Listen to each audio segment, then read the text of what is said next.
عمر ایوب نے کہا ہے کہ بانی پی ٹی آئی کو غیر معیاری کھانا دیا جا رہا ہے۔ راولپنڈی میں اڈیالہ جیل کے باہر میڈیا سے بات کرتے ہوئے ان کا کہنا تھا، ہم اپنے لیڈر سے ملاقات کے لیے آئے تھے، ہمیں اپنے پارٹی لیڈر سے ملاقات کرنے کی اجازت نہیں دی گئی۔ عدالتی حکم کے باوجود بانی پی ٹی آئی سے ملنے نہیں دیا جا رہا۔ اڈیالہ جیل میں تو توہین عدالت ہو رہی ہے۔ انہوں نے یہ بھی کہا کہ بانی پی ٹی آئی سے جیل سہولیات واپس لی گئی۔ بانی پی ٹی آئی کو غیر معیاری کھانا دیا جا رہا ہے۔ بانی پی ٹی آئی کو فوڈ پوائزننگ ہوئی تھی۔ پی ٹی آئی رہنما نے مزید کہا کہ بشرا بی بی نے جیل میں سخت حالات کا مقابلہ کیا۔ ہم بانی پی ٹی آئی اور بشرا بی بی کو خراج تحسین پیش کرتے ہیں۔ بانی پی ٹی آئی کو ہمشیرہ اور شاہ محمود قریشی کو بھی خراج تحسین پیش کرتے ہیں۔ عمر ایوب نے کہا، ہمارے متعدد رہنما اور کارکن سیاسی قیدی ہیں، ہم اپنے سیاسی قیدیوں کو خراج تحسین پیش کرتے ہیں۔ اسموک کنٹرول پروگرام پنجاب بھر میں مشینی کاشت کے تاریخی دور کا آغاز۔ وزیر اعلیٰ مریم نواز شریف نے ملک کی تاریخ میں پہلی مرتبہ اور سب سے بڑا سپر سیڈر پروجیکٹ لانچ کر دیا۔ وزیر اعلیٰ مریم نواز شریف نے رائس ریسرچ انسٹی ٹیوٹ کالا شاہ کاکو میں کاشتکاروں کو سپر سیڈر کی تقسیم کا آغاز کر دیا۔ وزیر اعلیٰ مریم نواز شریف کا ہر تحصیل میں جدید زرعی آلات رینٹل سروسز شروع کرنے کا اعلان۔ 60 دن میں کاشتکار کو زیرو پروفٹ پر جدید زرعی آلات کی رینٹل سروس شروع کرنے کا ٹارگٹ۔ ترقی کا راستہ کھیت سے گزرتا ہے۔ پاکستان مسلم لیگ نون کی ہوا چل پڑی ہے۔ کام کرنا مسلم لیگ نون کے سوا کسی کو نہیں آتا۔ پورے پنجاب میں 300 سپر سیڈر تھے، آج سے مزید 1000 شامل ہوں گے۔ 5 سال میں 5000 سیڈر ہوں گے۔ 13 لاکھ کا سپر سیڈر لینے کے لیے کاشتکار کو 5 لاکھ دینے ہوں گے، 8 لاکھ حکومت دے گی۔ سپر سیڈر کے استعمال سے ماحول آلودہ نہیں ہوگا۔ اسموک کو ختم کرنے میں عوام کا تعاون بھی ضروری ہے۔ اسموک سے بہت سی بیماریاں پھیلتی ہیں۔ کاشتکاروں کو جدید ترین زرعی آلات 60% سبسڈی پر دیں گے۔ کسان کارڈ سے کاشتکار 10 ارب کے زرعی مداخل خرید چکا ہے، مریم نواز شریف کا کہنا تھا۔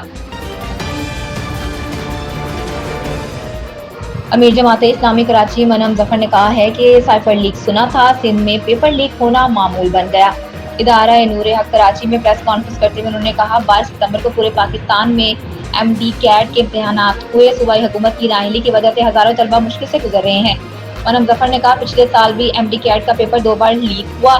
انہوں نے کہا کہ کراچی میں سڑکیں اپنی کہانی آپ سنا رہی ہیں۔ مرتضیٰ وہاب کہتے ہیں کہ کراچی سب سے زیادہ ٹیکس دیتا ہے۔ وزیر اعلیٰ سندھ بتائیں، زیادہ ٹیکس دینے والے شہر کو مسائل کا سامنا ہو تو کون ذمہ دار ہے؟ کراچی شہر میں پیسوں یا موبائل کے لیے لوگ مارے جاتے ہیں۔ 12 سے 14 گھنٹے کی لوڈ شیڈنگ کی جا رہی ہے کہ الیکٹرک کو نوازا جا رہا ہے۔ 2 ماہ پہلے جو بارشوں سے صورتحال ہوئی، اس سے شہر اب تک نہیں سنبھل پایا۔ سعید غنی کی 4 یوسیز میں کام ہو رہے ہیں، ان کے لیے 4 یوسیز ہی پورا کراچی ہے۔ وزیر اعلیٰ خیبر پختونخوا علی امین گنڈاپور نے صوبے میں طلبہ یونین بحال کرنے کا اعلان کر دیا۔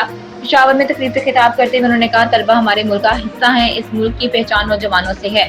نوجوان ہمارے ملک کا اثاثہ ہیں۔ ہم نوجوانوں کی فلاح کے لیے اقدامات کر رہے ہیں۔ ہم نے اپنے فیصلے خود کرنے ہیں، اس کے لیے حقیقی آزادی ضروری ہے۔ پاکستان میں آئین کی پاسداری اور قانون کی عملداری چاہتے ہیں۔ وزیر اعلیٰ خیبر پختونخوا نے کہا کہ مجھے خوشی ہے کہ آپ لوگوں کے درمیان میں ہوں۔ ہر شعبے کے اندر بھاگ دوڑ آپ نوجوان سنبھالیں گے۔ ہمارا ملک قرضوں میں ڈوبا ہوا ہے، صوبے میں بہت جلد سرمایہ کاری بحال کریں گے۔ محنت کرنی چاہیے کیونکہ محنت کا کوئی نعم البدل نہیں۔ وزیر اعظم پاکستان اور قطر کے وزیر اعظم کے درمیان ملاقات۔ شہباز شریف اور قطر کے وزیر اعظم عزت مآب شیخ محمد بن عبد الرحمن ال ثانی کے درمیان آج دوحہ میں ملاقات ہوئی۔ دونوں رہنماؤں نے 2 طرفہ تعلقات و خصوصاً تجارت، سرمایہ کاری، توانائی اور ثقافتی تبادلے جیسے شعبوں میں تعاون بڑھانے کے حوالے سے تبادلہ خیال کیا۔ وزیر اعظم شہباز شریف نے پاکستان کی اقتصادی ترقی میں قطر کے تعاون کو سراہا اور مختلف شعبوں میں قطر کی مسلسل حمایت پر اظہار تشکر کیا۔ انہوں نے دونوں ممالک کے درمیان اقتصادی تعلقات کو مزید مستحکم کرنے کے لیے پاکستان کے عزم کا اعادہ کیا۔ انہوں نے قطر میں موجود پاکستانیوں کی میزبانی کرنے پر قطر کا شکریہ ادا کیا اور کہا کہ یہ پاکستانی دونوں ممالک کی ترقی میں ایک پل کا کردار ادا کر رہے ہیں۔ دونوں رہنماؤں نے عالمی اور علاقائی مسائل پر تبادلہ خیال کیا اور ان چیلنجز سے نمٹنے کے لیے پرامن حل اور باہمی تعاون کی ضرورت پر زور دیا۔ وزیر اعظم پاکستان نے غزہ تنازع پر قطر کے اصولی موقف اور خطے میں امن و استحکام کو فروغ کے لیے اس کی مسلسل کوششوں کو بھی سراہا۔